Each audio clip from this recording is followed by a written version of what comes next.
Runner భూమికి సమాంతరంగా పెరుగుతూ ప్రతి కనుపు దగ్గర అబ్బురపు వేలను ఏర్పరిచే బలహీన కాండం లేదా దాని శాఖ.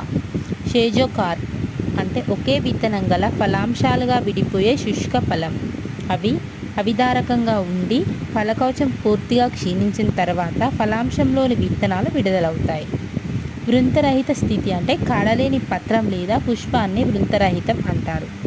సోరోసిస్ కంకి పుష్ప విన్యాసం నుంచి కానీ స్పాడిక్స్ నుంచి కానీ కాట్కిన్ పుష్ప విన్యాసం నుంచి కానీ ఏర్పడే సంయోగ ఫలం బహుళ ఫలం. పురుష పుష్పం ఫలదాలాలు లేకుండా కేసరాలను కలిగిన ఏకలింగక పుష్పం. పురుష పుష్పం అంటే ఫలదళాలు లేకుండా కేసరాలను కలిగిన ఏకలింగక పుష్పం. దుంప కాండం ఆహార పదార్థాలు నిల్వ చేయడం వల్ల ఉబ్బిన భూగర్భ శాఖల కొన. స్టోలన్ మృత్తికకు దగ్గరగా ఉండి వంగి ఏటవాలుగా పెరిగి భూమిని తాకినప్పుడు అబ్బురపు వేలను